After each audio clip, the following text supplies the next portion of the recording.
Welcome to this episode of the $1 Million Mastermind. I'm Larry Weidel, and before we get started, if you want to know exactly how to win again and again, go to weidelonwinning.com/webinar now to watch something I've put together for you. Now let's get going into this episode of $1 Million Mastermind.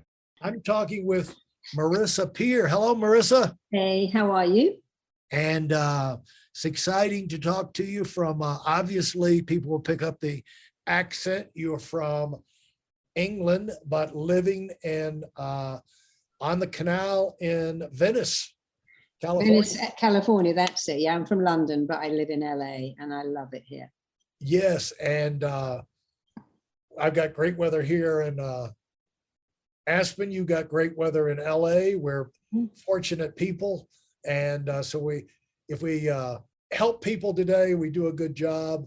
Part of it will be because we're fortunate enough to be in great environments, and that's something that I know you address, that setting yourself up for success does not happen by itself, and you work with people to help them take charge of their life. And you've got best-selling author of 5 books. One of them is I Am Enough. Your most recent one is Tell Yourself a Better Lie. You reach 25 million people across all platforms. Your YouTube channel has over 610,000 subscribers. You got, your videos average 5,000 views. You've been named Best British Therapist by Men's Health magazine. And so, you've won many, many awards, and you are the founder and creator of a therapy, rapid transformational therapy. And you're the only only lady to create a therapy like that. Talk about that for a minute. Yeah, Milton Erickson founded Ericksonian therapy. Freud, of course, founded a therapy. And, men have had it their own way for a long time. And women are really good at multitasking. And I've been a therapist my entire adult life, but I looked at therapy a little odd. If you hurt your back, you go to a chiropractor, he fixes it while you're there. If you break your leg, you go to ER, they fix it. If your tooth falls out, you go to a dentist and they fix it. And I never quite understood how you go to a therapist and they say, well, I will fix it when we've established a relationship of trust. And when you come back a lot, eventually I'll take away your pain. And I've always thought emotional pain and physical pain are the same. If you're in emotional pain because your lover's left, or you can't find love, or you lack confidence, you're being bullied, that's no different to having the pain of a stomach ulcer or a migraine.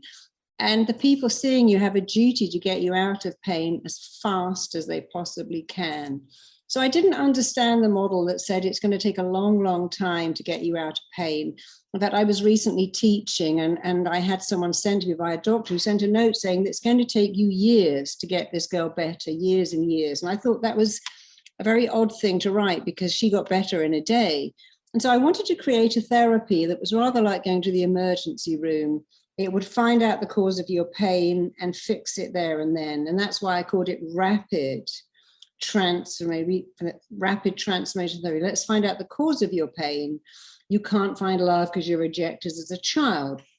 You self-sabotage, you procrastinate because you feel unworthy. And that led me to my whole I Am Enough movement, because I understood very fast, because my clients showed me that almost all of their pain stemmed from the belief that I'm not enough. Every addict I saw, every alcoholic, every binger, every kleptomaniac, every hoarder all had the same thing: I'm not enough, so I need more. So I thought, well, if that's the presenting problem, I should create something to fix it. And so I set about creating I'm Enough. And I've had that in schools across England and America, and it's actually extraordinary what it's doing. So I think I created my own therapy brand because I saw a real need for it. More than ever, I think social media is making a whole generation ill and unhappy and dissatisfied. And so I wanted to create something to counterbalance that. And talk about your work with children, the program you have, you talked about the I can't to I can challenge, and talk about where that is. Yeah, that was probably the highlight of my career. It makes me very emotional even thinking about it now. So last year we had 600 schools in the UK pick up this I can't to I can challenge. And what it does is it stops a child having a critical voice, and instead they have a cheerleader that cheers them on and inspires them with incredible self-belief. And it's now in America.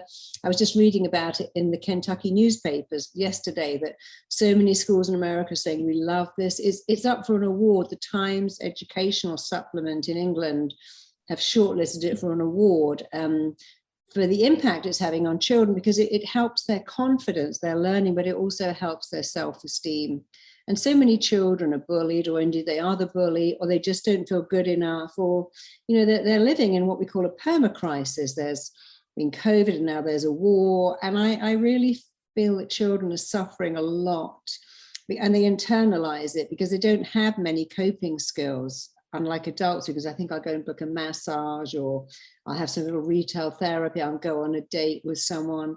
Children don't have many abilities to feel better. So we created this program, the I Can't to I Can 5-day challenge, where every day they do something to understand that their mind is an incredible tool to help them, make them feel good.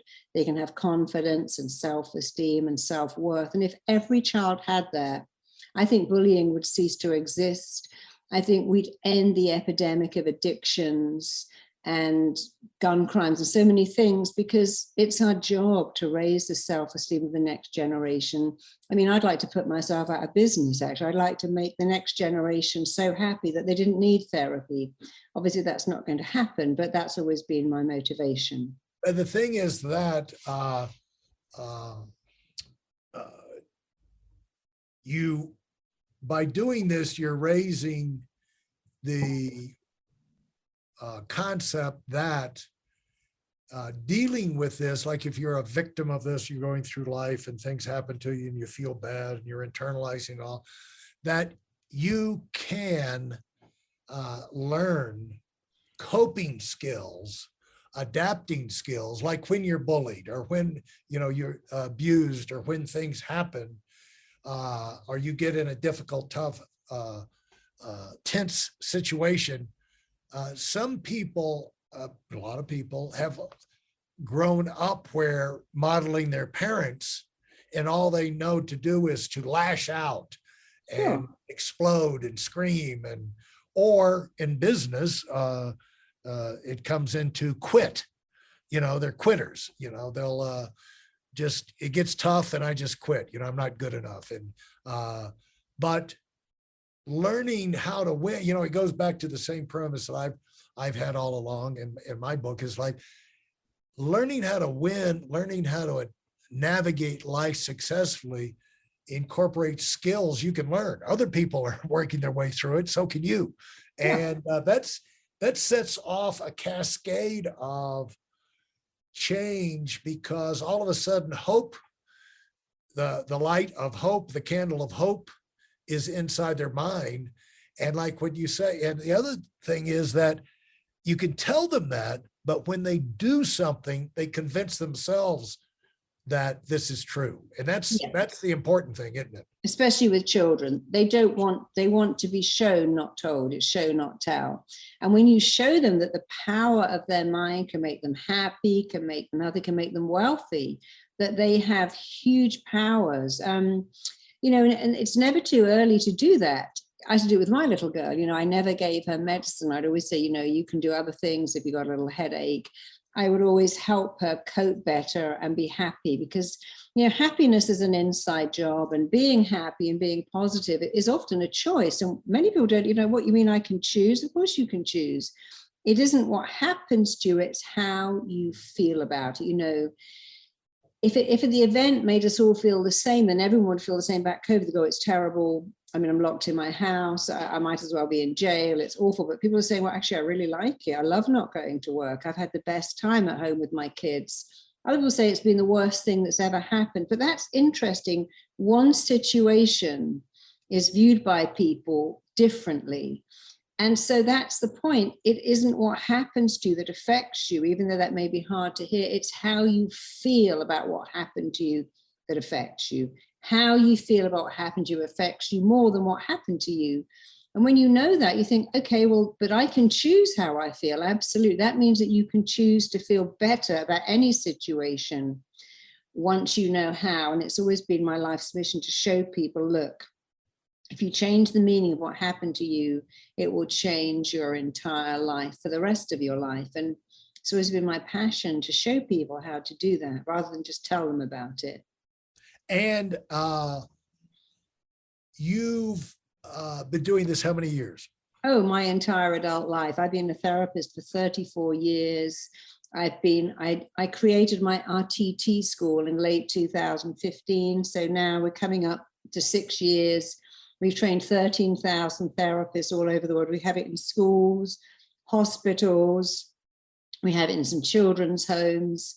We've got it everywhere. We're talking about putting it into prisons now and rehab facilities. And it's really exciting that people are really noticing what a difference it can make. You know, I was having a conversation last week with a particular prison in the UK about how that would help the inmates. And because, you know, no matter where you are in the world, I mean, look at Nelson Mandela. He was in jail for 25 years. We'll say, I can't do COVID, but he was in jail for 27 years, actually, and came out the prime minister of that country because he had that ability to say, well, I can't change what's happening, but I can change what I'm going to do with it. And there are many people like him that show us, oh, you know, if you take back your own power, use certain strategies, change what something means, you know, the way we feel about everything is only down to two things: the pictures we make in our head and the words we construct. And that's actually very good news, because you can change the pictures in your head and change the words at any time. And if you do that and make them positive, then that's a massive game changer for anyone, and indeed everyone. Now, let's talk about, give me an example of the first one that comes in your mind, let's say, of someone that you were able to help early in their life, and then they've gone on and now they're, 10 or 20 years older and have been able to do great things. Do people stay in touch with you? Yeah, I years ago, I worked with a guy who was a trader in the city, and he said, I don't know what's wrong with me, but I'm very scared to trade. I enter a trade too late, I leave it too early, or I leave it too late, and I just can't do it. And I don't understand why. And when I took him back to have a look at why, because it's always like being a therapist, like being a good detective. You're gathering information, looking for clues, trying to work something out. And the story was very simple, but nevertheless interesting, because he said, my parents had two daughters, then me. And every time I'd smash my tongues, I'd go, look at your sisters. They're not breaking things, right? They're just combing their doll's hair. I'd break them, look at your sisters. What's wrong with them? Every day they'd say, what's wrong? Why can't you be like those two girls? They're calm and peaceful. And he didn't have the ability to say, actually, you know what it is? It's called testosterone. And I've got that and they haven't. And I'm supposed to break things and climb trees and jump up and down, because it's like having a puppy and saying, why can't you be like a cat? Can't you just curl out in front of the fire and be quiet? And so when he understood that all his life he got this message that said he was wrong, there was something wrong with him, it left him what I call very risk averse. He was really scared to take risks. And he had a terrible problem dating women, because his inner belief was there's something wrong with me. From that day, he became an incredible trader. He's bought 5 houses now. He's since got married. He's got 3 children. He said, it's amazing that I look at my boy. And when people say, oh, he's so aggressive, I go, that it's called testosterone. He's actually acting age appropriate. He said, and I always remember you said to me in my session, everything you did was age appropriate. And I use that with my own kids all the time. And so I love the fact that he's gone from having this pervasive feeling, there's something wrong with it, I don't know what it is, to saying, oh, I was always great and I can stay great. And he's incredibly successful. I mean, he's one of hundreds of thousands of people. Sometimes their tales are absolutely tragic, and other times they're not that tragic, but the tragedy is always that the client doesn't understand. It was just an interpretation. What I see a lot is my dad left when I was 2. He never saw me, therefore I'm not lovable. My mum wanted a boy and she had a 3rd girl, therefore I'm not enough. My mum wanted a boy, and my mum wanted a girl, and I was the third boy, and so I'm always a disappointment. So when we've been on the planet for not many years at all, maybe 8 or 5 or 4, we come to a conclusion: I'm not good enough. This is my fault. You know, when a childhood doesn't quite work out right and the kids' needs aren't met, they never stop loving the parent. They immediately stop loving themselves and they blame themselves. And that's when they carry that with them their entire life until someone like me comes along and says, oh, let's have a look at this. You didn't actually do anything wrong.